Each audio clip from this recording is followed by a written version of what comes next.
Morgan Chen adjusted her thick-framed glasses as she walked into the cybersecurity briefing room at the Pentagon's Advanced Defense Network Operations Center. The blue glow of monitors cast eerie shadows across the faces of the analysts already seated around the glass conference table. She was 15 minutes early as always, but the look she received made her feel like she'd arrived uninvited to a private party. Before we jump back in, tell us where you're tuning in from. And if this story touches you, make sure you're subscribed, because tomorrow, I've saved something extra special for you. Great, the IT girl's here, muttered Senior Analyst Jason Blackwood under his breath, not quite low enough for Morgan to miss. A few snickers rippled through the room. Morgan had been a technical support specialist for the Pentagon for 3 years, tasked with maintaining systems and troubleshooting network issues across various departments. She'd never accessed classified systems once, not by choice, but by clearance restrictions. Her role was strictly maintenance-oriented, updating software, clearing malware, and ensuring the infrastructure supporting America's military operations remained functional. It wasn't the path she'd originally envisioned for herself. Growing up in Portland, Oregon, Morgan had dreamed of becoming an elite hacker for the NSA like her mother, Katherine Chen, who had served with distinction during the early days of cyber warfare. She'd spent countless weekends hunched over computers with her mother, learning to navigate firewalls, exploit vulnerabilities, and write elegant code that could slip undetected through the most sophisticated security systems. Her natural talent was undeniable. She could penetrate networks that impressed even veteran security experts at local hacker conventions where she competed anonymously. But everything changed when her younger sister, Lily, joined a major tech company's security team at 22, eager to follow in their mother's footsteps. 6 months into her job, Lily discovered evidence of government surveillance backdoors in consumer products. Her whistleblowing made her a target, and the subsequent legal battles destroyed her career and nearly bankrupted the Chen family.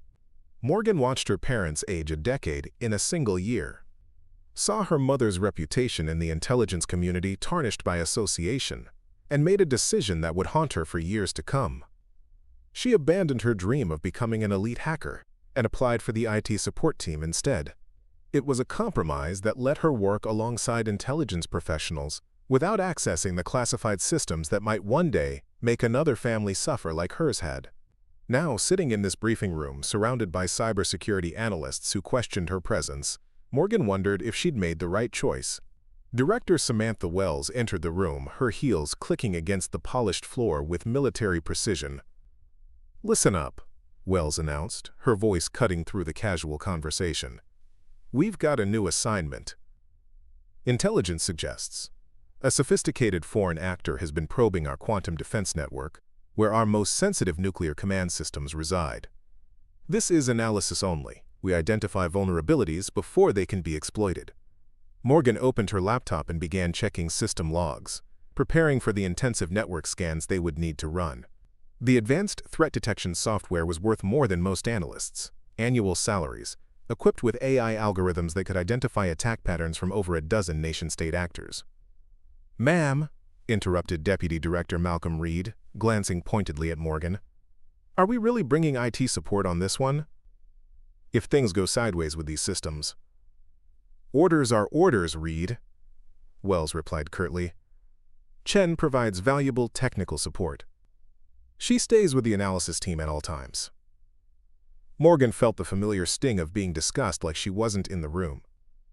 She had trained for months to understand the Pentagon's network architecture despite the skepticism of her colleagues. Her technical certifications were exemplary, her troubleshooting skills unquestionable. But the whispers followed her everywhere. What's an IT girl doing on a classified cybersecurity operation? She'd overheard countless times. After the briefing, Morgan configured her diagnostic tools methodically. Along with her primary laptop, she carried specialized hardware, custom-built scanning devices, and portable encryption tools. She'd learned to be prepared for anything. Nation-state hackers were unforgiving, and equipment failure could compromise an entire investigation. That evening in the cafeteria, the teasing started early. Blackwood and his team occupied the table next to hers, their voices carrying clearly across the dining area. "Hey, Chen," Blackwood called out, "if we get hit with a zero-day exploit, are you going to defend us with your password reset tool?" The table erupted in laughter. Morgan continued eating her dinner in silence, but her jaw tightened imperceptibly. She'd heard variations of this joke hundreds of times, and it never got easier to swallow. Maybe she can protect us with her helpful tech support scripts, added analyst Devon Walsh, earning another round of chuckles. Morgan stood quietly, cleared her tray, and walked back to her workstation. But instead of going home, she did something that would have surprised her tormentors. She opened her laptop case and carefully removed a small external drive she'd kept hidden for years. Then she retrieved a modified network adapter she'd built herself that could operate in passive monitoring mode, completely undetectable to standard security protocols. Preparing and narrating this story took us a lot of time, so if you are enjoying it, subscribe to our channel. It means a lot to us. Now back to the story. Working by monitor light, Morgan experimentally connected to the outer perimeter of the Pentagon's training network, a sandboxed environment designed for security testing. Her mother's training kicked in automatically. She tested for vulnerabilities, checked for unpatched systems, and scanned for configuration weaknesses using techniques she hadn't practiced in years. The muscle memory was still there after all these years. Her eyes focused and silent, Morgan practiced the methods she'd learned as a child. Packet analysis, binary manipulation, exploitation chains. The principles her mother had taught her applied to both ethical hacking and network defense, and she'd never forgotten them. Outside her window, the Washington Monument stood illuminated against the night sky, a reminder of what was at stake if foreign adversaries ever penetrated America's most sensitive networks. None of her colleagues knew that within days, the very person they considered merely tech support would become their salvation. None of them suspected that behind Morgan's quiet demeanor and IT credentials lay skills that could mean the difference between national security and catastrophe. As she carefully disconnected her equipment and returned everything to its proper place, Morgan whispered a promise she'd learned from her mother. Defend the systems that protect people, not the systems that control them. Tomorrow they would begin their investigation into the foreign probing of America's most sensitive networks. Morgan would carry her diagnostic tools, her support equipment, and a secret that even she didn't fully acknowledge yet, that sometimes the most important firewalls aren't built with code. The cybersecurity team assembled at the Pentagon's Secure Operations Center at 0600 hours, a group of bleary-eyed analysts settling into their workstations under the harsh fluorescent lighting. Morgan sat at her designated terminal near the back of the room, her support equipment arranged neatly around her monitor. "I still don't get why they're sending her," analyst Paul Thompson said, nodding toward Morgan. "If we discover an active intrusion, she's a liability we can't afford." Deputy Director Reed shrugged. "Orders are orders. Just keep her busy with system updates or something." Morgan adjusted her headset and began monitoring network traffic patterns, capturing data flows as the analysts initiated their investigation. Through her screen, she studied the digital pathways, noting the subtle signs of attempted intrusions that the others seemed to be overlooking. She'd learned to recognize these patterns during her childhood training with her mother. The team delved deeper into the Pentagon's network architecture, navigating through layers of security that protected America's most sensitive military information.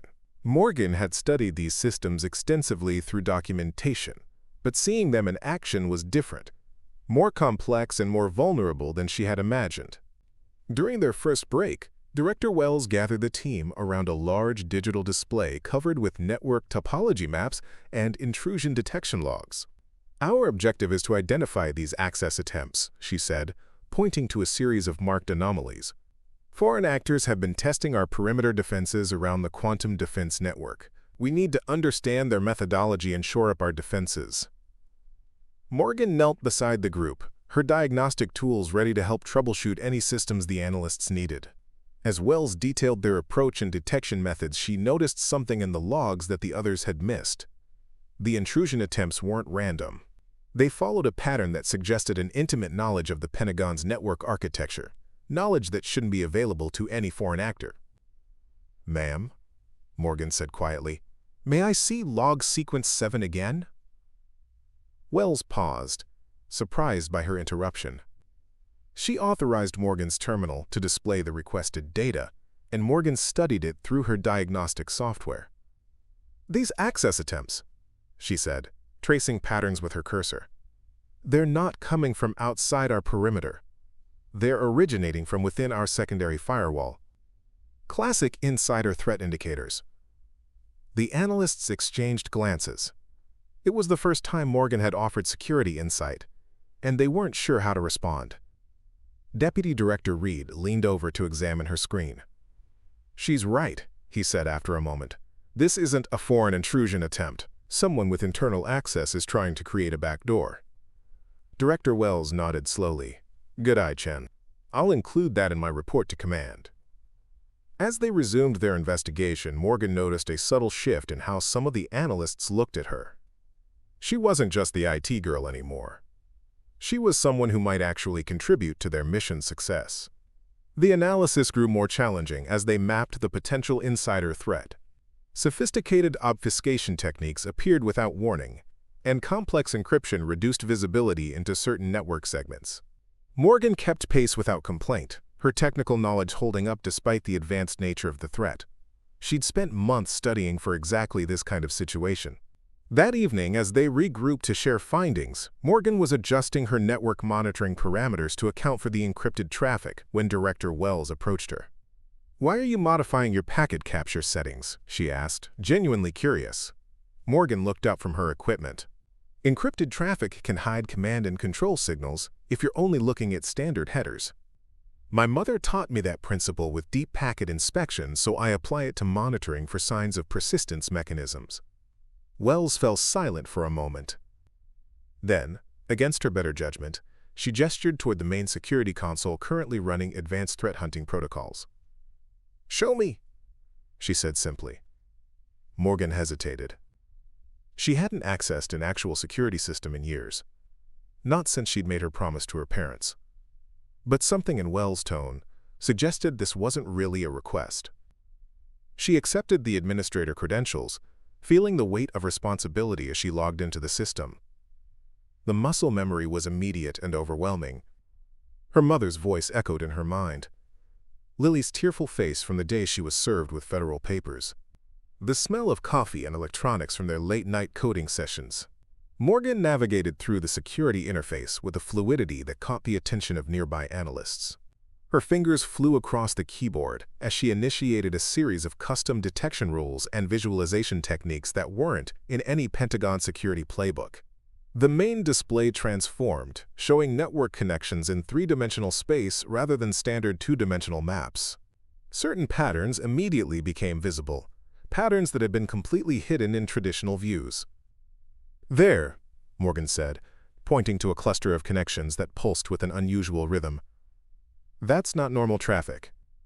That's a command and control channel, disguised as routine authentication requests." The analysts exchanged quiet glances. Several had witnessed her demonstration, and word spread quickly through the operations center. "She knows what she's doing," Walsh whispered to Blackwood. "Those aren't standard detection techniques." "But regulations are regulations," Blackwood replied. "She's not cleared for actual security operations." Morgan handed control back to Director Wells, her hands trembling slightly. She'd crossed a line, violated the boundaries she'd established for herself, and demonstrated capabilities that could complicate her carefully constructed role as mere technical support. "Chen," Wells said quietly as the others moved away.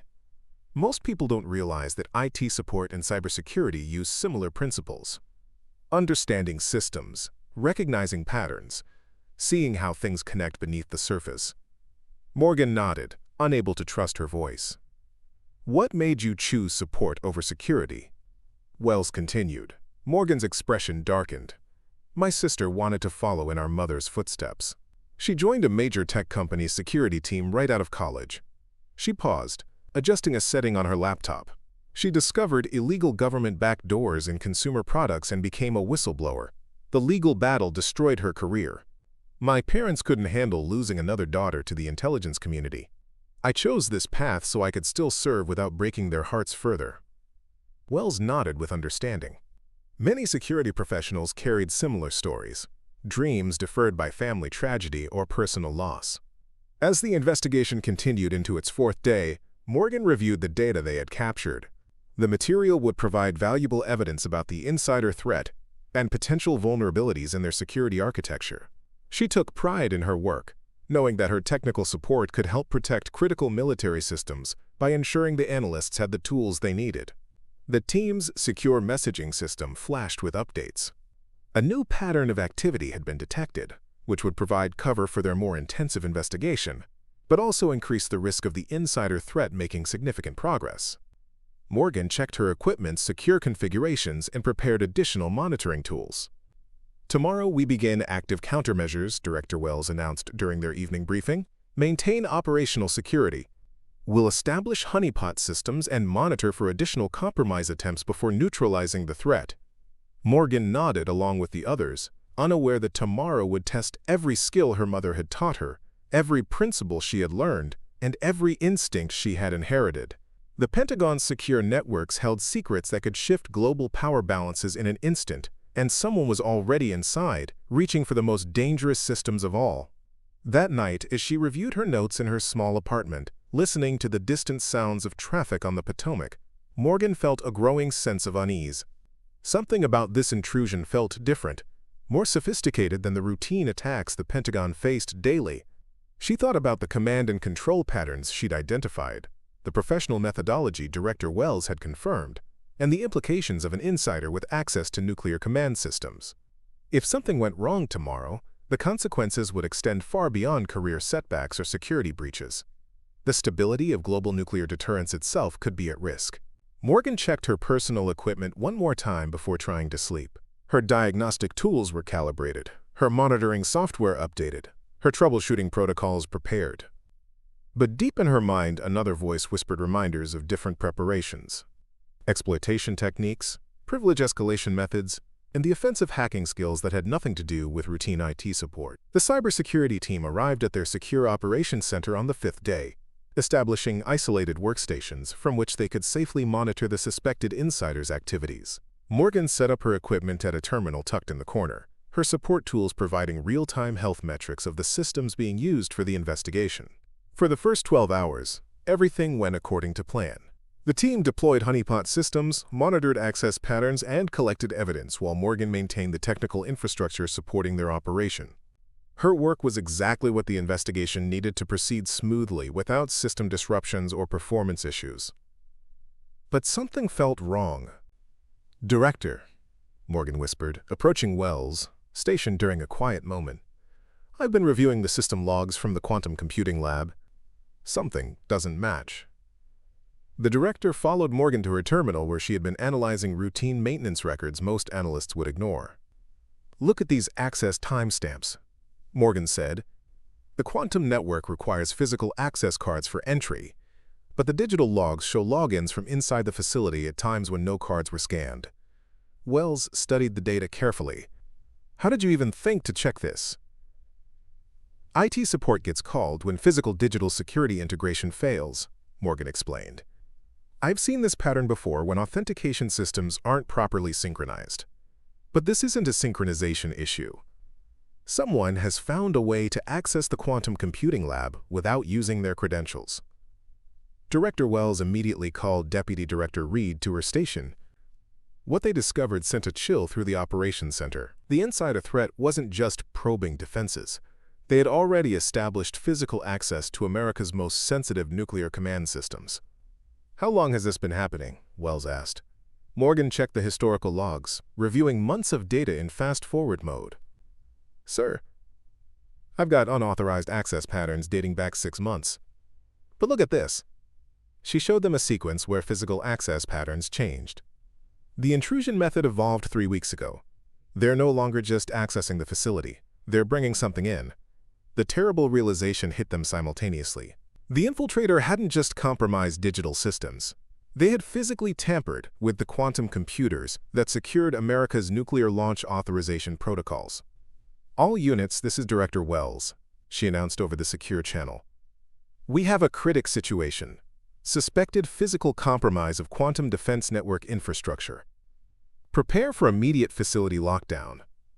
But as the team began implementing emergency protocols, Morgan's monitoring systems detected massive changes across multiple network segments simultaneously. Attack patterns emerged from systems that should have been secure, targeting not just Pentagon networks but critical infrastructure across the country. "Ma'am," Morgan said, her voice steady despite the growing dread. "We're not just compromised. This is a coordinated attack.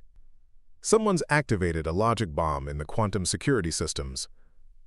The crisis escalated at 2,200 hours, with a catastrophic breach that demonstrated military precision. Security alerts erupted from terminals throughout the operations center, and the main display showed cascading failures across Pentagon networks.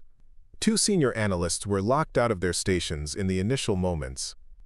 Blackwood found his credentials suddenly revoked, while Walsh watched helplessly as his terminal began systematically corrupting security databases. Their supervisor, Deputy Director Reed, was frantically calling the facility security team when the emergency lighting kicked in, bathing the operations center in an eerie red glow. "We've lost access to the primary security domain," he announced, the strain evident in his voice. "Someone's hijacked the authentication servers." Morgan had been separated from the main team while following an alternative network path through the Pentagon's rarely used backup systems. Now she found herself alone at a terminal in the far corner of the operations center, with a clear view of the digital battlefield unfolding beneath her. Through her diagnostic tools, she watched in horror as the attack methodically dismantled the Pentagon's layered defenses. The infiltrator wasn't just breaching systems, they were rewriting security protocols, creating backdoors throughout the most sensitive military networks in the world. But then Morgan spotted something that made her heart skip a beat. An enemy operator was moving through the shadows of the quantum defense network, approaching from the team's blind spot. They had approximately 300 seconds before they would reach the Nuclear Command Authority channels. Morgan tracked the intruder's digital footprints through her monitoring tools, calculating their route and destination. In less than 5 minutes, they would reach the Nuclear Command Authority protocols, potentially gaining the ability to manipulate launch authentication systems. The Pentagon team remained completely unaware of the most critical threat, focused instead on containing the visible breaches already underway. Her hands trembled as she looked at her laptop with its specialized tools. Tools she had promised herself she would never use for offensive operations. Her mother's voice echoed in her memory. "The hardest part isn't breaking in, Morgan. It's accepting the responsibility of what you might find inside." She had spent 3 years avoiding this exact moment, choosing system maintenance over hacking, support over exploitation, but now the lives of millions hung in the balance. And she was the only person positioned to stop a catastrophe. "Mom, I'm sorry," she whispered, opening a terminal window and launching a suite of custom tools she'd kept hidden for years. Morgan positioned her laptop beneath her desk, shielding her actions from security cameras. Her training kicked in automatically. She calculated network pathways, estimated authentication challenge timing, and calibrated her tools for the specific Pentagon infrastructure she knew so intimately from years of support work. The infiltrator initiated connection to the nuclear command systems, preparing to insert false authentication protocols that could allow unauthorized launch codes to be validated. Morgan's heart pounded as she watched them approaching the critical threshold, where automated safeguards would no longer be effective. Before we jump back in, tell us where you're tuning in from, and if this story touches you, make sure you're subscribed, because tomorrow I've saved something extra special for you. Everything she had promised her parents, everything she had sworn to herself about never becoming like the government hackers who had destroyed her sister's life, everything that had defined her identity for the past 3 years, it all came down to this single moment. The infiltrator's code began its final approach sequence. Morgan executed her countermeasure first. Her fingers flew across the keyboard with practiced precision, launching a specialized attack against the intruder's own connection. Rather than trying to beat them to the nuclear systems, she turned her skills against the attacker themselves, compromising their secure channel and inserting her own code into their command stream. The digital equivalent of catching a bullet in mid-air, her intervention required split-second timing and intimate knowledge of how elite hackers structured their attacks, the very skills her mother had cultivated in her since childhood. The infiltrator's connection stuttered as Morgan's code activated. Rather than reaching the nuclear systems, their commands were subtly redirected to a shadow network Morgan created on the fly, a perfect replica that gave the illusion of success while containing their attack in a virtualized environment where it could do no harm. The unexpected defense from an impossible angle created exactly the confusion the Pentagon team needed. The attacking force hesitated, unsure why their access appeared successful while producing none of the expected system responses. And in that moment of uncertainty, Director Wells' voice cut through the chaos. "Unknown defender, high security domain, Eastern Quadrant, all units, trace and support." Within minutes, they had turned the tables on their attackers, using Morgan's digital misdirection and the infiltrators' confusion to isolate the compromised systems and begin counter-operations. Dozens of critical military networks that would have fallen to the attack remained secure. Millions of civilians who would have been endangered by compromised defense systems remained protected. But for Morgan, sitting alone at her terminal, with unauthorized hacking tools still running on her screen and tears streaming down her face, nothing would ever be the same again. When the immediate crisis stabilized and the Pentagon's emergency response teams secured the compromised systems, Deputy Director Reed approached Morgan's workstation. He found her methodically closing terminal windows and wiping logs of her activities, her face composed but her hands slightly unsteady. "Chen," Reed said quietly, not looking directly at her as security cameras recorded their interaction. "The director wants to see you. Bring your equipment." Morgan packed her laptop, understanding that her career was likely over. She had violated countless federal regulations, accessed systems far beyond her clearance level, and demonstrated hacking capabilities that raised serious questions about her background and intentions. The team's security analyst, Sarah Blackwell, walked beside Morgan as they headed toward the director's office. "Morgan," she said gently, "Thompson wanted me to tell you something." She handed Morgan a small Pentagon challenge coin, a token typically reserved for members of elite security teams.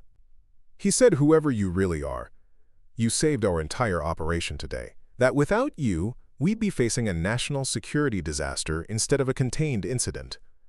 Morgan accepted the coin, understanding for the first time that sometimes the greatest act of protection requires the willingness to risk everything, including one's own future. Her mother would have been proud not of the hacking, but of the courage to act when no one else could. As the team regrouped in the director's secure conference room, Director Wells made a decision that would alter the course of Morgan's life. She ordered the room swept for surveillance devices and temporarily disabled the official recording systems. "What I'm about to discuss doesn't leave this room," Wells announced, looking each team member in the eye. "Someone with exceptional skills intercepted an attack that our best analysts didn't even detect until it was almost too late. That intervention prevented a catastrophic breach of our nuclear command systems." The room remained silent as Wells continued. "Official reports will attribute this to automated defense systems and quick action by our senior analysts. The reality," she looked directly at Morgan, "is considerably more complicated." Morgan sat motionless, awaiting the consequences of her actions. She had broken protocol, exceeded her authority, and violated the terms of her employment. Even though she had saved lives, there would be serious repercussions if the truth emerged about her unauthorized hacking. However, Morgan's laptop had recorded the entire incident, providing undeniable evidence of both the severity of the attack and the precision of her response. The logs showed the infiltrators' approach to nuclear systems and the split-second intervention that had redirected them to a harmless virtualized environment. 3 days after the incident, a senior cybersecurity officer named Captain Jennifer Lawrence was reviewing technical logs for the official investigation when she discovered anomalies that led her to Morgan's terminal activity. She was astonished by what she found, evidence of countermeasures so sophisticated they shouldn't have been possible given Morgan's official role and credentials. Against protocol, Lawrence sent a secured message to the National Security Agency's Defensive Operations Director with a simple heading: "Tall grass potential identified at Pentagon." Tallgrass, the classified program for identifying exceptional cyber talents operating outside official channels, had been created after several major security breaches demonstrated that traditional recruitment couldn't keep pace with evolving threats. The program sought individuals with extraordinary abilities who might not fit the conventional military or intelligence profile. The encrypted message traveled through classified networks before reaching General Robert Hayes, who had established the Tallgrass Initiative after recognizing that America's adversaries were recruiting talented hackers regardless of their background or formal qualifications. "Your mother was Katherine Chen," Hayes said when he met Morgan in a secure room 3 days later. It wasn't a question. "One of the most brilliant offensive cyber operators this country has ever produced. She spoke about you occasionally, said you had natural abilities that surpassed even her own. Hayes opened a folder containing Morgan's complete employment record, academic history, and security evaluations. Why didn't you pursue actual cybersecurity roles when you joined the Pentagon? Your coding tests were off the charts, even though you deliberately underperformed. Preparing and narrating this story took us a lot of time, so if you are enjoying it, subscribe to our channel. It means a lot to us. Now back to the story. Morgan explained about Lily's whistleblowing and the subsequent destruction of her career, the promise she had made to her parents, and her decision to serve in a support role to avoid causing additional heartbreak at home. General Hayes nodded thoughtfully. Admirable loyalty to your family, but circumstances have changed, haven't they? You've already crossed that line, Chen.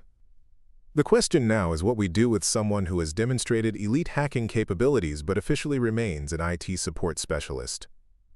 Director Wells spread several documents across the table. We're prepared to offer you 3 options. First, she began, you can return to your current role with a commendation for exceptional technical support during a security incident. Your unauthorized activities will be purged from the record, and you maintain your limited clearance status. Second option, General Hayes continued. Voluntary transfer to our advanced cyber operations team with a path toward becoming an official penetration tester. Your family situation would be handled discreetly, and you'd receive the training and authorization to use the skills you clearly already possess. Morgan stared at the paperwork, her mind racing. What's the third option? Special assignment to a program called Tallgrass, Director Wells explained.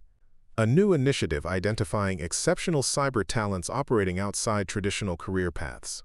You would maintain your cover as IT support, but receive clearance and authorization to intervene in critical situations using your unique capabilities. The room fell silent as Morgan processed the implications. Each option represented a different path forward, but all of them acknowledged that her identity had fundamentally changed during those critical minutes when she chose to hack Pentagon systems to save them. Can I have time to consider this? Morgan asked. 24 hours, General Hayes replied. But Chen, let me be clear about something. What you did wasn't reckless or unauthorized in any meaningful sense. It was the result of training, instinct, and courage under pressure. Those are rare qualities that shouldn't be wasted. Morgan spent that evening walking along the National Mall trying to sort through her conflicting emotions. She called her sister for the first time since the whistleblowing incident, finally ready to have the conversation she'd been avoiding. Lily, I need to tell you something about what happened at work. Her sister listened quietly as Morgan described the cyber attack, the approaching threat to nuclear systems, and the moment when she chose to use her hacking skills. When Morgan finished, there was a long silence. Morg, her sister finally said, Mom called me the night before I decided to become a whistleblower. She said, the hardest part about being a hacker isn't the technical challenge. It's knowing when to act and when to stand down, and accepting that responsibility when the moment comes. Are you disappointed in me? Morgan asked. For working at the Pentagon after what they did to you? Disappointed? Lily's laugh held no bitterness. Morgan, you prevented what could have been a catastrophic breach of nuclear systems. You did exactly what Mom would have done. That's not betraying me. That's being true to who you are. Their mother's voice joined the call. Morgan, I'm proud of you for trying to protect our family from more heartbreak. But I'm prouder that when lives were on the line, you chose to act. That's what makes a true security professional. The next morning, Morgan returned to the Pentagon with her decision. She had spent the night reviewing security logs from various incidents, studying the techniques used by state-sponsored attackers, and thinking about the families who would never know how close they had come to danger. General, I'd like to accept the third option, Morgan announced, but with one condition. General Hayes raised an eyebrow. You're in no position to negotiate conditions, Specialist.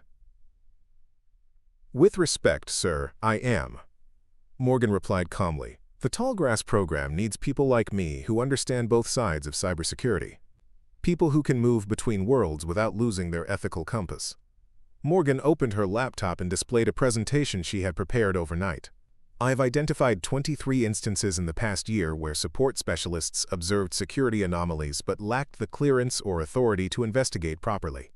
The Tallgrass program could prevent breaches if it incorporated this overlooked talent pool. Director Wells studied Morgan's analysis with growing interest. "You've given this serious thought." "Yes, ma'am. I don't want to be just another hacker who can break into systems. I want to be someone who can bridge the gap between technical support and elite security operations. Someone who understands that the most vulnerable points often aren't in the code, but in the people who maintain it." General Hayes smiled for the first time during their meeting. "Chen, you're thinking like a program director, not just an operator. Have you considered that you might be more valuable helping us identify and recruit others like yourself?" "One step at a time, sir. First, let me prove that this new approach can work." Within a month, Morgan began specialized training that combined her technical support knowledge with advanced offensive security techniques, threat intelligence, and mission planning. She would become part of an experimental program designed to identify and nurture unconventional talent within the government's existing workforce. But more importantly, she had found a way to honor both her family's sacrifices and her own capabilities, creating a path that acknowledged the complex realities of modern cybersecurity in an increasingly dangerous digital landscape. Her mother's daughter indeed, but on her own terms. Morgan's tallgrass training regimen began immediately after her official acceptance into the program. The classified initiative operated from an unmarked facility in Northern Virginia, disguised as a routine government office building but housing some of the most sophisticated cyber training infrastructure in the world.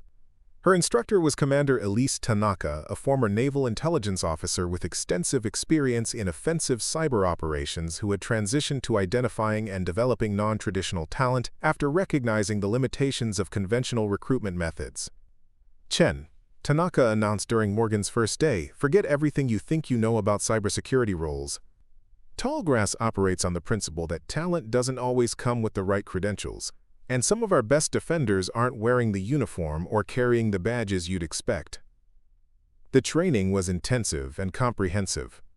Morgan spent mornings on advanced exploitation techniques across multiple platforms, afternoons on threat intelligence and adversary methodology, and evenings analyzing attack patterns to identify attribution markers that standard analysts might miss. The psychological component proved most challenging. Morgan worked with Dr. Lucas Foster, a cybersecurity psychologist specializing in ethical hacking and decision-making under pressure. "The incident at the Pentagon changed your relationship with your own abilities," Dr. Foster explained during one of their sessions. "You've experienced what we call an identity threshold crossing. For years you've suppressed your true capabilities, but in that critical moment, you embraced them fully. We need to help you integrate these two sides of yourself."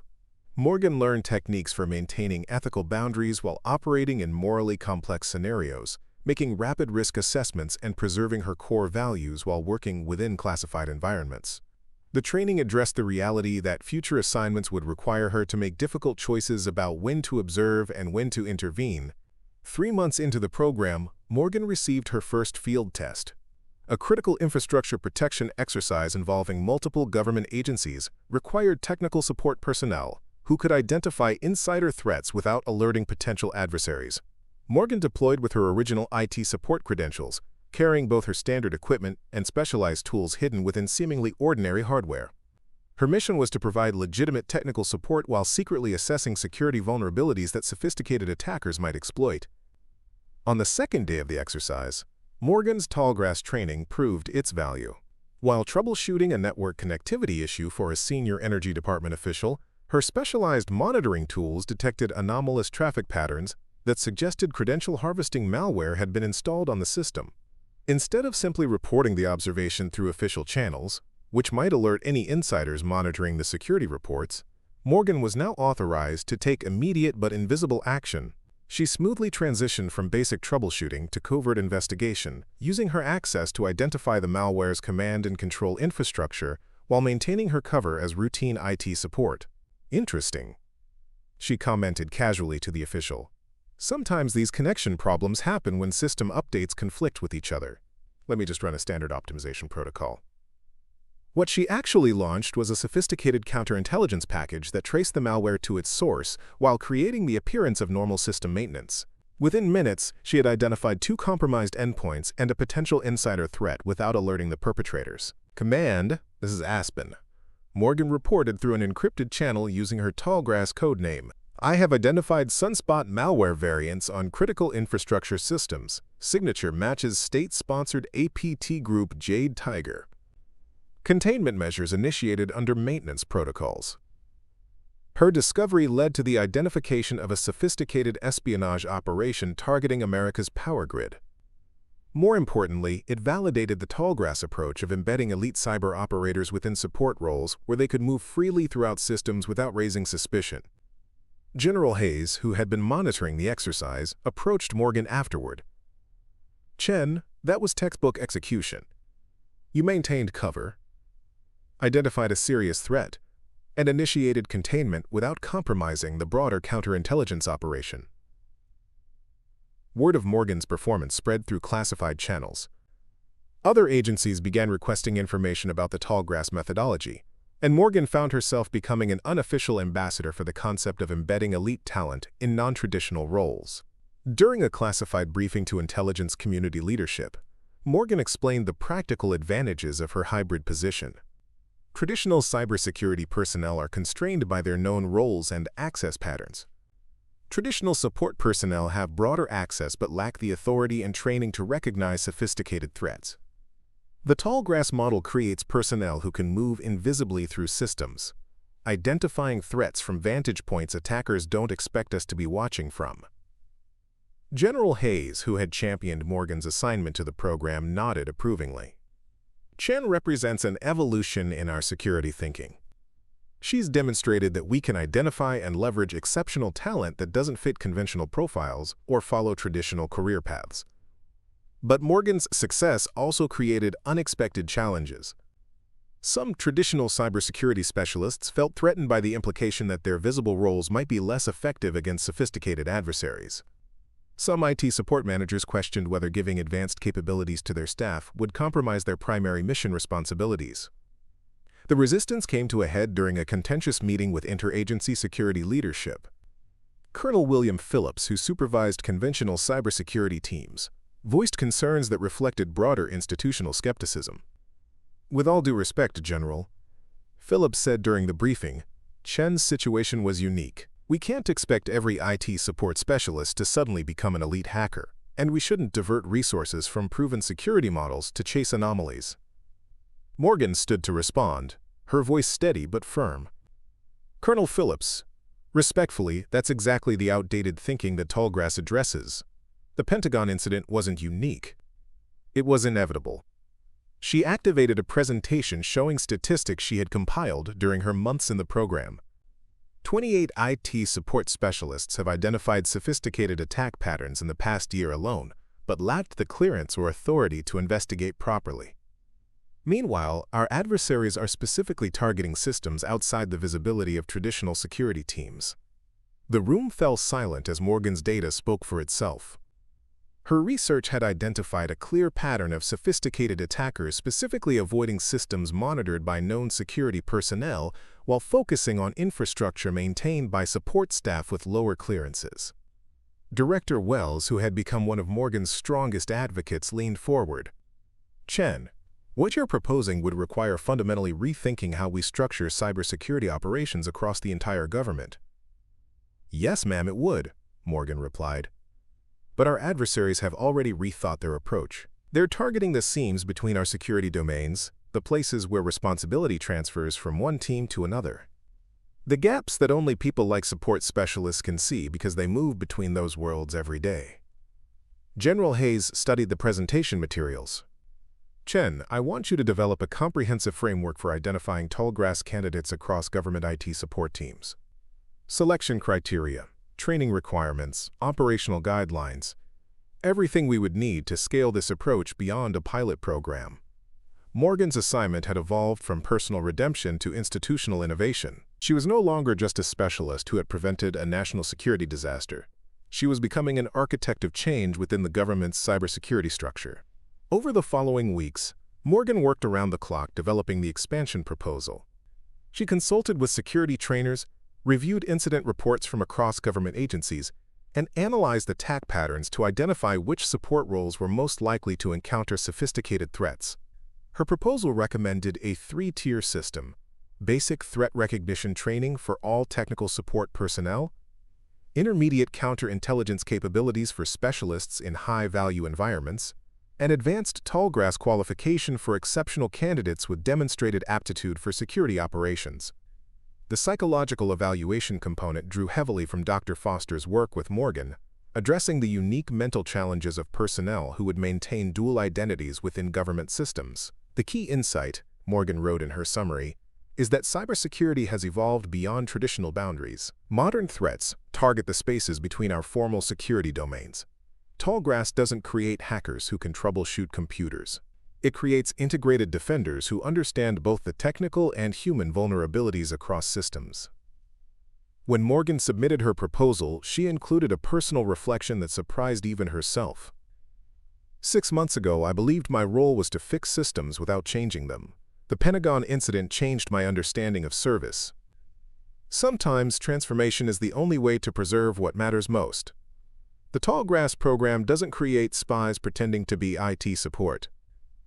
It recognizes that the people closest to our systems often have the clearest view of what threatens them. 3 weeks before Morgan's proposal was scheduled for review by the National Security Council, a crisis in the financial sector provided an unexpected testing ground for her theories. Intelligence indicated that a sophisticated threat actor had penetrated multiple banks, security systems, and was positioning for a coordinated attack that could destabilize global markets.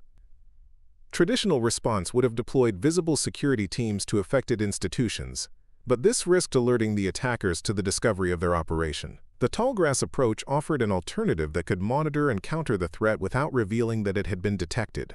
General Hayes personally briefed Morgan on the assignment. Chen, this isn't just a field test of your program. It's a proof of concept that could determine whether Tallgrass becomes a cornerstone of national cybersecurity strategy or remains an experimental initiative. No pressure. Morgan smiled grimly. Understood, sir. When do we deploy? 24 hours. You'll be leading a team of 4 other specialists who have been identified as potential Tallgrass candidates based on your selection criteria. The team included Sarah Blackwell, the security analyst who had given Morgan the challenge coin after the Pentagon incident, James Kumar, an IT specialist from the Treasury Department with a background in financial systems, Lieutenant Michael Rivera, a military communications officer with unusual pattern recognition abilities, and Dr. Zoe Mitchell, a data scientist whose anomaly detection algorithms had identified several previous breaches before conventional security tools detected them. During their pre-deployment briefing, Morgan addressed the unconventional nature of their mission. We're not just stopping an attack. We're demonstrating that this approach can succeed where traditional security operations might fail. You've all been selected because you've demonstrated capabilities beyond your official roles. Now you have authorization to use them.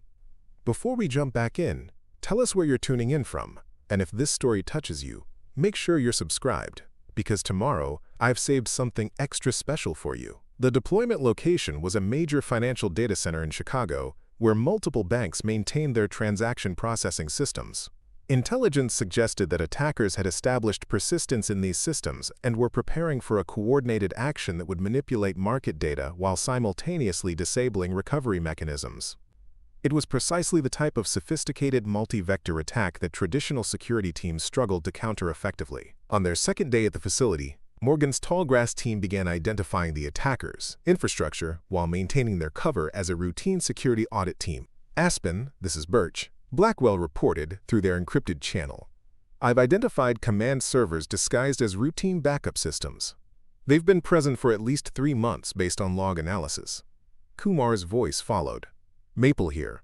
I've found the trigger mechanism. It's designed to activate during end-of-day reconciliation when transaction volumes are highest. Impact would cascade through interdependent systems within minutes. Morgan coordinated their findings while maintaining her cover role, leading a standard security review. Through careful analysis, the team determined that the attackers had positioned their tools to create the appearance of a catastrophic technical failure rather than an attack.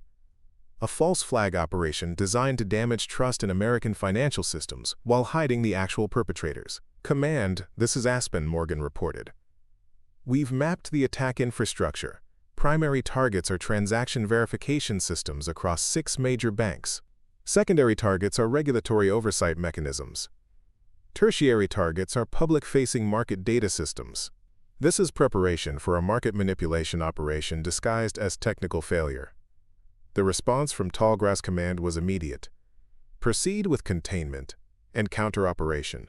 Authorization code Sierra Tango-947. Full discretion granted. For the first time, Morgan would lead a team in a live counter-operation against a sophisticated threat actor, while maintaining complete operational secrecy. This wasn't just about stopping an attack. It was about proving that the Tallgrass methodology could succeed where conventional approaches might alert the attackers. Team, execute Containment Protocol Delta, Morgan instructed. Isolate attack infrastructure while maintaining the appearance of normal operation. Replace command channels with our simulated environment. I want their entire operation running in our sandbox by 0900 tomorrow. The Tallgrass team worked through the night, carefully extracting the attack infrastructure from production systems while creating a convincing simulation that would make the attackers believe their operation was proceeding normally. It required extraordinary precision. Any mistake would alert the attackers that they had been discovered. By morning, they had successfully contained the threat without disrupting normal financial operations or alerting the perpetrators. The attackers' entire command and control infrastructure was now running in a controlled environment where their every action could be monitored and analyzed. Aspen to command. Phase 1 complete. Attack infrastructure fully migrated to simulation environment. Attackers continue operations without awareness of containment. Request guidance on attribution and response options. General Hayes, voice came through their secure channel. Excellent work, Aspen team. Maintain simulation and collect attribution data. National Security Council briefing scheduled for 1,400 hours. Be prepared to present findings and demonstrate methodology. The Tallgrass team had accomplished something unprecedented. They had neutralized a sophisticated financial attack without alerting the perpetrators or disrupting legitimate operations. Traditional security teams would have triggered incident response protocols that would have warned the attackers and potentially caused financial disruption, even if the attack itself was prevented. As Morgan prepared her presentation for the National Security Council, she realized that they had proven the core value proposition of the Tallgrass approach. By operating from within normal technical roles, they had maintained perfect operational security while countering an advanced threat. Our advantage, Morgan explained during the NSC briefing, is invisibility through legitimacy. The attackers expect to see IT support staff performing routine maintenance. They don't expect those same staff to be elite cyber operators capable of detecting and containing their activities. The National Security Advisor studied the operation data with growing interest. Ms. Chen, what you've demonstrated here goes beyond conventional cybersecurity. This is a fundamental shift in how we approach the human element of digital defense. Preparing and narrating this story took us a lot of time, so if you are enjoying it, subscribe to our channel. It means a lot to us. Now back to the story. That's exactly the point, ma'am, Morgan replied. Our adversaries have already made this shift. They're recruiting talented individuals regardless of their credentials. Tallgrass simply recognizes that we need to do the same. Identify exceptional talent wherever it exists in our workforce, and give it the authorization to act when threats emerge. The NSC's vote was unanimous. Tallgrass would receive full operational status and expanded funding to identify and train candidates across government agencies. Morgan's unconventional path from IT support specialist to cybersecurity innovator had created a new model for defending critical infrastructure. But the real test of Tallgrass and Morgan's leadership was about to emerge from an unexpected direction. 3 days after the NSC approval, during routine monitoring of the contained attack infrastructure, Morgan noticed an anomaly that sent a chill through her entire body. Team, priority analysis required, she announced over their secure channel. I've identified communication patterns in the simulated environment that match a threat actor we've never encountered in the wild before. Signature suggests this is Quantum Spectre. Quantum Spectre was the code name for a near-mythical hacker group that had been theorized but never confirmed. A team of elite operators believed to be responsible for some of the most sophisticated attacks ever detected but never definitively attributed. If Morgan's identification was correct, they had inadvertently contained an operation by one of the most dangerous cyber actors in existence. Verification confirmed. Blackwell reported after analyzing the signature patterns. 95% confidence match to theoretical quantum specter indicators. But that's impossible. They've never targeted financial systems before. Morgan's mind raced as she considered the implications. Unless the financial attack was just cover for their actual target, what else runs through this data center? Kumar's voice was tense when he responded. The Federal Reserve maintains its backup transaction clearing system on the East Wing. If someone compromised both primary and backup systems simultaneously, the realization hit them all at once. The financial attack they had contained was merely a diversion. The real target was America's central banking system, and Quantum Spectre was merely hours away from executing an operation that could destabilize the entire global economy. "Command, we have a critic situation," Morgan reported, using the designation for critical intelligence that required immediate attention at the highest levels of government. Tallgrass Containment Operation has identified Quantum Spectre preparing to target Federal Reserve systems. Evidence suggests coordinated operation against both primary and backup transaction clearing infrastructure. The response was immediate. Aspen presidential authorization granted for direct intervention. Stop this attack by any means necessary. Authorization code November-Echo 71-5. This wasn't just another counter-operation. This was the moment that would define whether Tallgrass and Morgan's unconventional approach to cybersecurity could protect America's most critical financial infrastructure against its most sophisticated adversary. "Team, new operational plan," Morgan announced. "We're transitioning from containment to active defense. Kumar and Mitchell secure the Federal Reserve systems. Blackwell and Rivera maintain the simulation environment to keep Quantum Spectre unaware of our intervention. I'm going hunting." For the first time since the Pentagon incident, Morgan would directly engage with an elite threat actor rather than simply containing their operation. She would need to employ every skill her mother had taught her, every technique she had refined during Tallgrass training, and every instinct she had developed through years of walking the line between support and security roles. Using specialized tools developed specifically for Tallgrass operators, Morgan began tracking Quantum Spectre's actual operators through their command infrastructure. While the team maintained the illusion that the financial attack was proceeding normally, she followed digital breadcrumbs that led her through layers of anonymization and misdirection. "They're good," Morgan muttered as she navigated through the labyrinth of proxy servers and compromised relays that obscured Quantum Spectre's true location. "But they've never faced someone who thinks like they do." The insight that broke the case came from Morgan's unique perspective as a former support specialist. While examining the command traffic patterns, she noticed timing discrepancies that traditional security analysts might have dismissed as network latency. But Morgan recognized something else: the human pattern of an operator who was dividing attention between multiple operations. "Command, I've identified operational patterns consistent with a specific threat actor," Morgan reported. Based on timing analysis and command style, primary Quantum Spectre operator matches the profile of Alexander Volkov, former Russian intelligence officer believed to be operating as an independent contractor for various state sponsors. General Hayes' voice carried a note of incredulity. "Chen, that's a leap that our best intelligence analysts haven't been able to make in 5 years of studying Quantum Spectre patterns." "With respect, sir, that's because your analysts are looking for technical signatures. I'm looking for the human behind the keyboard."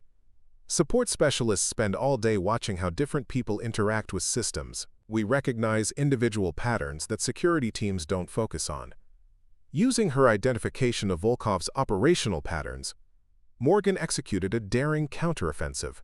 Rather than simply blocking the attack on Federal Reserve systems, she inserted specialized code into Quantum Spectre's command channels that would allow American intelligence to track their operations going forward.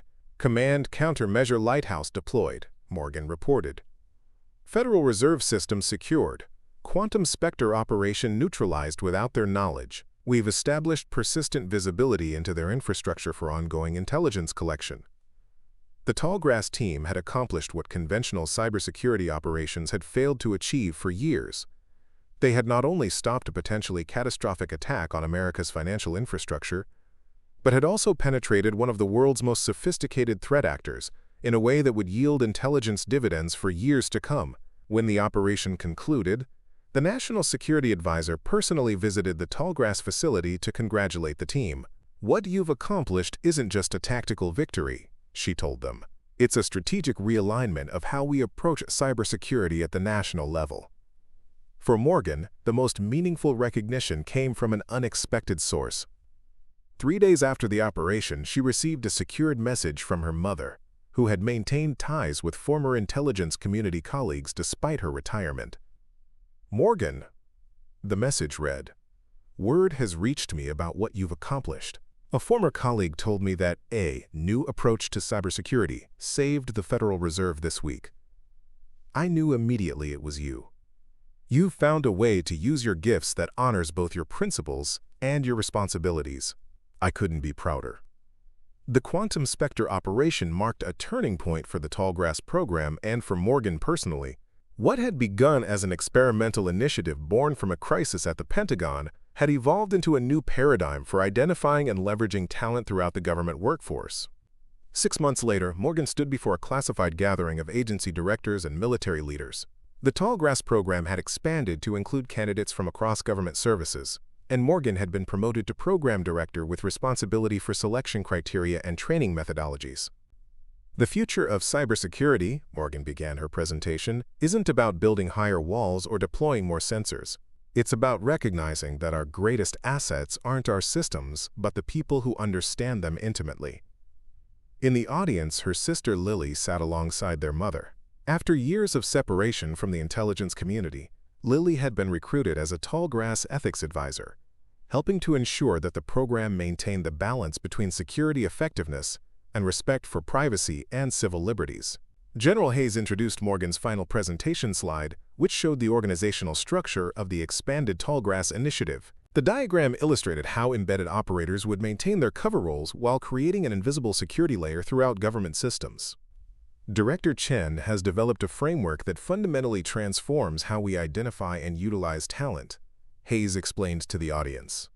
Her work has prevented multiple critical incidents, established persistent intelligence collection against our most sophisticated adversaries, and created a model that our allies are now implementing in their own security services.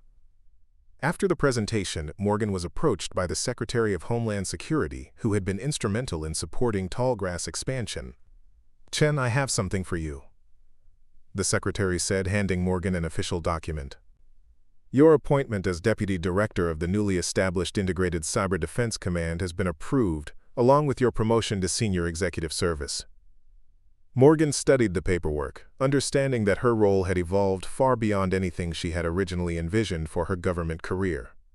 "Madam Secretary, I'm honored, but I want to ensure I can still remain connected to the Tallgrass operators in the field. Leadership is important, but I don't want to lose touch with the realities they face every day." The Secretary smiled. "That's exactly why you're the right person for this job.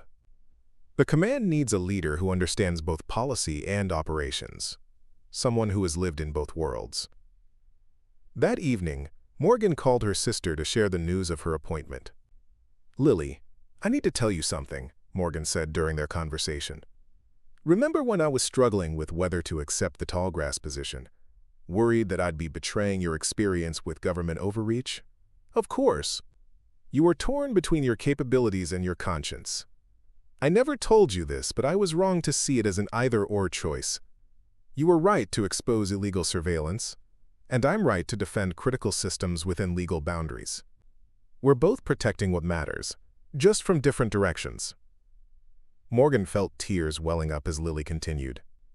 "What you've built with Tallgrass, finding ethical ways to identify and empower talent, creating security that doesn't require sacrificing privacy, it's exactly the reform I hoped would come from my whistleblowing. You've created something that would have prevented the abuses I exposed." 6 months later, the first full class of Tallgrass operators graduated from Morgan's training program. 47 individuals from across government agencies had completed the intensive preparation that combined advanced technical skills with ethical decision-making and operational security. Morgan stood before the graduating class, recognizing in their faces the same mixture of capability and conscience that had defined her own journey from support specialist to security innovator.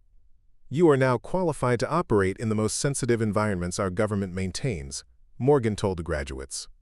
"You will protect systems that most people don't even know exist. You will counter threats that never make headlines. Most importantly, You will serve with the knowledge that your unique perspective makes you invaluable in ways that conventional security structures couldn't recognize. Among the graduates was Jason Blackwood, the analyst who had once mockingly called Morgan the IT girl during that Pentagon briefing years earlier. He had requested tallgrass training after witnessing firsthand how Morgan's perspective had identified threats that traditional security approaches missed. Director Chen, Blackwood said after the graduation ceremony, "I owe you an apology that's been years in the making. I dismissed your capabilities because you didn't fit my idea of what a security professional looked like. I couldn't have been more wrong." Morgan handed Blackwood his tallgrass credentials and the distinctive pin that identified him as part of the program. Analyst Blackwood, we all have blind spots. The strength of tallgrass is that it brings together people with different perspectives and experiences. Your analytical training complements the skills of our operators from support backgrounds. Together, you see what neither could identify alone. That night, Morgan visited her mother's home office, which remained largely unchanged since her days as an NSA offensive operator. The walls were covered with commendations from operations that remained classified decades later.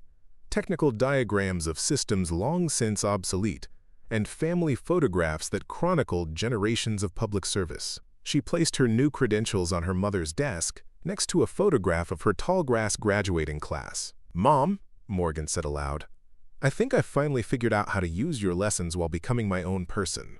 Katherine Chen entered the office behind her, having heard her daughter talking to herself. "Morgan, you figured that out the day you chose to hack Pentagon systems to protect them. Everything since then has just been you learning to accept who you've always been." Morgan turned to face her mother, understanding finally that her journey had never been about choosing between ethics and ability, between maintaining systems and protecting them. "I'm still afraid sometimes," Morgan admitted. "Afraid that the power we're cultivating in tallgrass could be misused.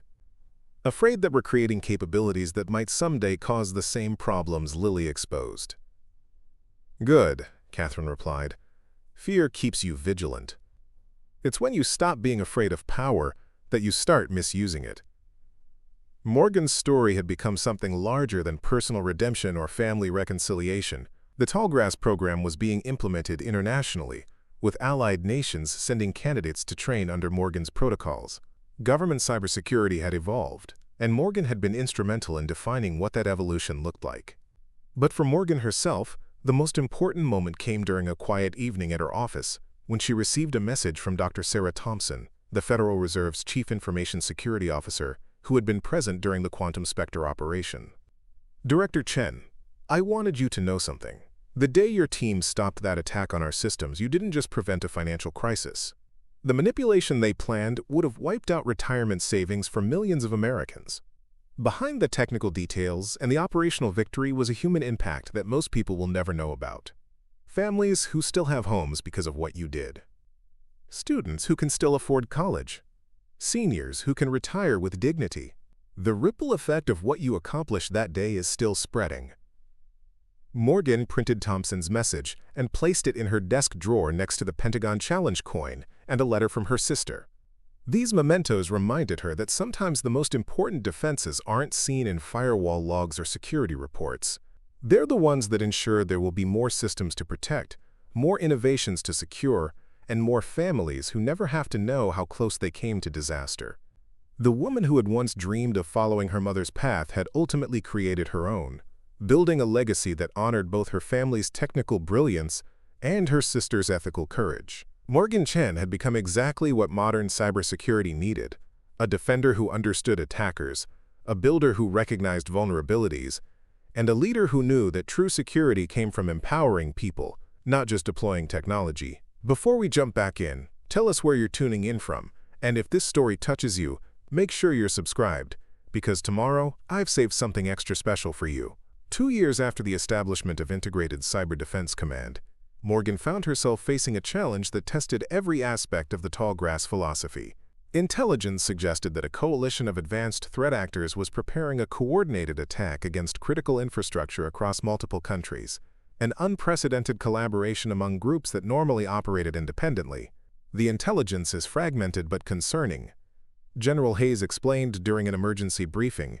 We're seeing preparation activities that suggest simultaneous targeting of power grids, financial systems, and transportation networks across 3 continents. Traditional security teams are detecting pieces of the puzzle, but no one has the complete picture.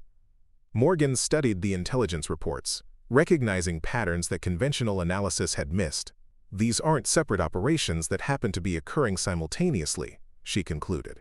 This is a coordinated campaign designed to create cascading failures across interdependent systems. They're attacking the connections between our critical infrastructure, not just the infrastructure itself. The realization sent ripples of concern through the intelligence community.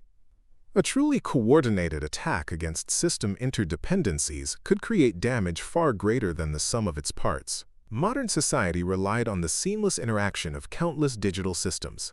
If those connections failed simultaneously, the impact could be catastrophic. We need to deploy tallgrass teams to each potentially affected sector, Morgan proposed.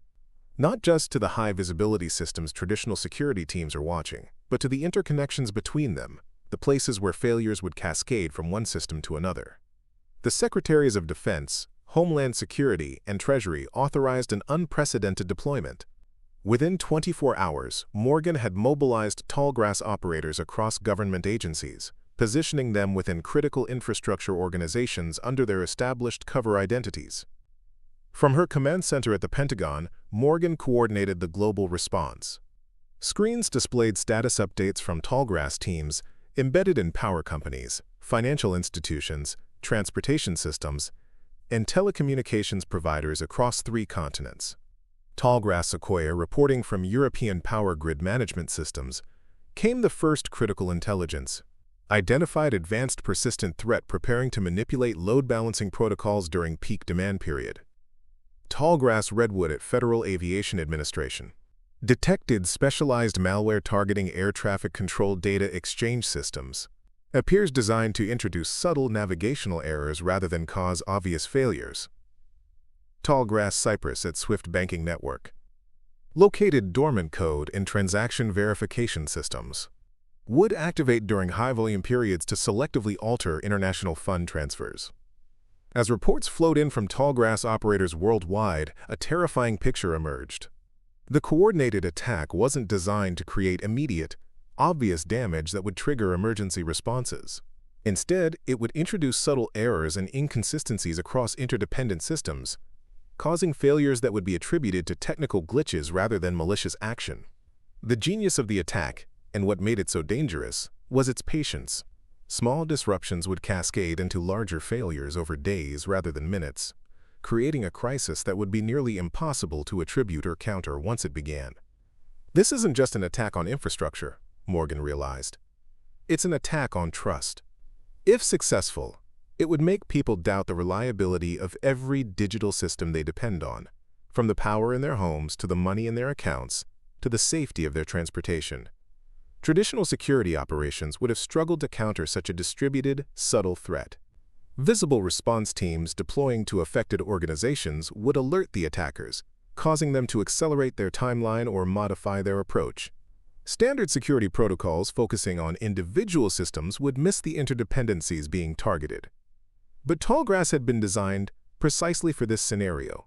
Its operators were already positioned throughout the targeted infrastructure, invisible to the attackers and able to coordinate their response without revealing that the plot had been discovered. All Tallgrass units, this is Director Chen, Morgan announced over their secure communication channel. We are implementing Operation Quiet Shield. Contain and redirect attack infrastructure while maintaining the appearance of normal operation. Coordinate timing through central command to ensure synchronized response. Preparing and narrating the story took us a lot of time, so if you are enjoying it, subscribe to our channel, it means a lot to us. Now back to the story. Over the next 72 hours, Tallgrass teams worked with surgical precision. Rather than simply blocking the attack, they redirected it into controlled environments where it could be studied and attributed. They maintained the illusion that preparations were proceeding normally while gradually neutralizing the threat without alerting its architects. Morgan coordinated the global operation from the Pentagon, synthesizing intelligence from dozens of Tallgrass operators to maintain a comprehensive view of the threat landscape. Her unique background, combining her mother's offensive expertise, her sister's ethical perspective, and her own experience bridging technical support and security operations, made her the ideal leader for this unprecedented response. Tallgrass units report containment complete, announced the operations officer after the third day of intensive countermeasures. Attack infrastructure isolated. Critical systems secured. No indication that adversaries are aware of our intervention. The coordinated defense had succeeded where conventional security approaches would have failed. By operating from within normal technical roles throughout the targeted infrastructure, Tallgrass had maintained perfect operational security while countering the most sophisticated attack ever detected. As the immediate crisis subsided, Morgan convened a secure video conference with allied cybersecurity leaders from across the globe.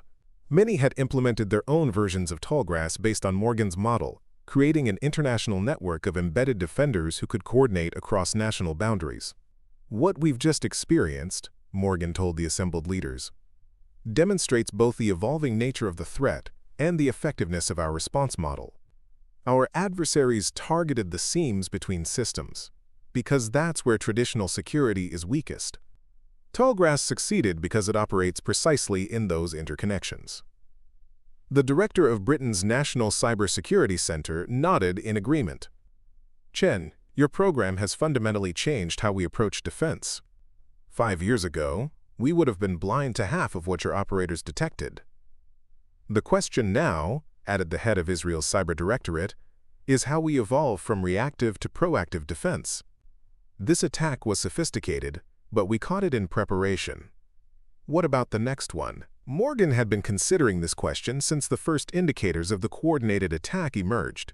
That's why I've proposed the next phase of Tallgrass, what we're calling the Integrated Defender Initiative. She shared her screen, displaying a comprehensive framework that expanded Tallgrass beyond government systems to create carefully vetted connections with private sector security teams protecting critical infrastructure. Until now, Tallgrass has operated exclusively within government networks, but as this attack demonstrated, our most vulnerable points are the interconnections between public and private infrastructure. The Integrated Defender Initiative would extend our approach, identifying exceptional talent regardless of formal credentials, into key private sector organizations. The proposal represented a significant evolution of Morgan's original concept. Rather than simply embedding government operators in technical roles, it would create a trusted network of defenders across sectors, able to coordinate responses to sophisticated threats without compromising operational security. This would require unprecedented cooperation between government and private industry, noted the European Union's Cybersecurity Commissioner. There are significant privacy and sovereignty concerns to address, which is exactly why we need my sister's input, Morgan replied. Lily Chen has agreed to lead the ethics and oversight component of the initiative. Her experience as a whistleblower gives her a unique perspective on the dangers of unchecked government access to private systems. The inclusion of Lily Chen, whose whistleblowing had once made her a pariah in intelligence circles, as a key architect of the initiative, sent a powerful message about Morgan's commitment to balancing security with civil liberties.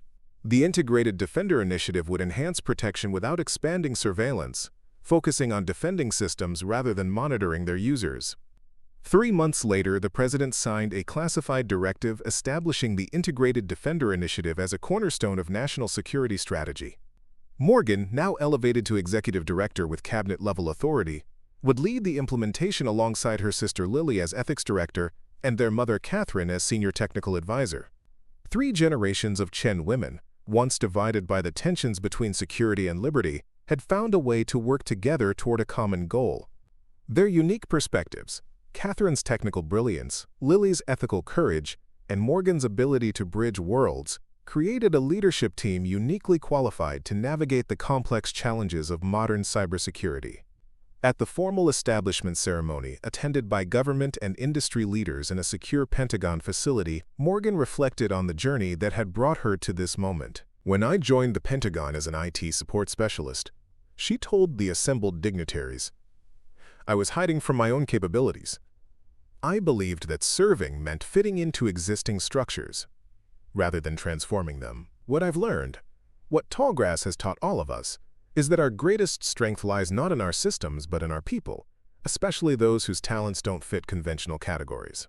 She gestured toward the tallgrass operators stationed throughout the room, each wearing the small green pin that identified them to one another while remaining invisible to potential adversaries. These individuals represent a fundamental shift in how we approach security. They don't just defend networks. They understand the human elements that make those networks vulnerable or resilient. They recognize that true security isn't about building impenetrable walls, but about creating adaptive, responsive systems that can evolve as threats evolve. The Secretary of Defense approached the podium to formally commission the Integrated Defender Initiative. Director Chen's vision has transformed our approach to cybersecurity at the most fundamental level, he announced. What began as a response to a crisis has become a model for identifying and empowering talent throughout our workforce. The Chen family's commitment to both security and liberty has created a framework that strengthens our defenses without compromising our values. As the ceremony concluded, Morgan found herself surrounded by her family, her mother Katherine, her sister Lily, and her father James, who had supported all three women through their difficult and sometimes divergent paths of service. "Did you ever imagine we'd all be working together?" Lily asked, still seemingly amazed by the turn of events that had brought a whistleblower back into the heart of the intelligence community, this time as an ethics guardian rather than an outsider. "Not in my wildest dreams," Katherine admitted. "But I always knew Morgan would find her own way to make a difference. She combined your courage with my skills and added something uniquely her own, the ability to see connections others miss." Morgan's father, who had maintained the family's stability through years of classified work, legal battles, and public controversy, smiled with quiet pride. "The three of you together are exactly what this country needs right now. Technical expertise tempered by ethical awareness and implemented with practical wisdom." Later that evening, as Morgan prepared to address the first joint training session for government and private sector tallgrass candidates, she received a message from Jason Blackwood, now a senior tallgrass operator specializing in energy infrastructure protection. "Director Chen, I just wanted to say that what you've built goes beyond cybersecurity. You've created a model for how to identify and value talent, regardless of credentials or background. The IT girl I once dismissed has transformed how an entire nation approaches defense. I've never been happier to have been so completely wrong about someone." Morgan smiled as she read the message, remembering how far they had all come from those early days of skepticism and underestimation. The journey from support specialist to security leader hadn't been easy, but it had created something valuable, not just for her career, but for the countless people protected by the systems Tallgrass defended. As she looked out at the assembled candidates, a diverse group including traditional security professionals, IT support specialists, system administrators, and data analysts, Morgan recognized in their faces the same potential she had once hidden from herself. "Each of you has been selected not just for your technical skills," she began, "but for your unique perspective on the systems you work with every day. Some of you have formal security training. Others have learned through years of practical experience maintaining the infrastructure others take for granted. What unites you is the ability to see what others miss, the connections between systems, the human elements of security, the places where our digital and physical worlds intersect." Morgan described how Tallgrass had evolved from a crisis response to a fundamental rethinking of cybersecurity principles. She explained how the Integrated Defender Initiative would create a resilient network of protection across public and private infrastructure, identifying threats before they could exploit the seams between systems. But most importantly, she concluded, what we're building is a community that values talent wherever it exists. That recognizes expertise isn't always reflected in job titles or formal credentials. That understands true security comes from empowering people to use their unique perspectives to protect what matters most. As the training session began, Morgan watched the candidates working together, already forming the connections that would make them effective as a distributed defense network. She thought about her own journey, from someone hiding her abilities to someone helping others embrace theirs, and felt a profound sense of purpose. The path forward wouldn't be easy. There would be new threats to counter, institutional resistance to overcome, and complex ethical questions to navigate. But Tallgrass had created a framework that could evolve as challenges evolved, identifying and empowering the right people to address emerging threats. Morgan Chen, once dismissed as, quote, just IT support, had transformed not just her own career but the fundamental approach to cybersecurity across government and industry. By recognizing the value of perspectives that traditional structures overlooked, she had created something that would protect critical systems and the people who depended on them for generations to come. In the digital age, true security didn't come from technology alone, but from the people who understood its deepest workings. Morgan had proven that sometimes the most valuable defenders are the ones you least expect, the quiet support specialists who see what others miss, who understand systems from the inside out, and who recognize that the greatest vulnerabilities often lie not in the code but in the connections between systems and people. As she concluded her address to the new Tallgrass candidates, Morgan shared the lesson that had defined her journey. Never let others' perception of your role limit what you can contribute. The labels we're given, support specialist, analyst, administrator, are just starting points. What matters is what you see that others don't, what you understand that others miss, and what you're willing to do when the moment requires it. In the years that followed, the Integrated Defender Initiative would face unprecedented challenges as digital and physical systems became increasingly interconnected. But the network of exceptional talent Morgan had identified and empowered, people who might otherwise have remained in overlooked support roles, would prove equal to those challenges, protecting critical infrastructure from threats that traditional security structures couldn't even detect. The IT girl who became a cybersecurity pioneer had created more than just a program. She had created a legacy of recognizing potential wherever it existed and giving it the opportunity to flourish. In doing so, she had made not just systems, but the very concept of security itself more resilient, adaptive, and human. Up next, you've got two more standout stories right on your screen. If this one hit the mark, you won't want to pass these up. Just click and check them out. And don't forget to subscribe and turn on the notification bell so you don't miss any upload from us.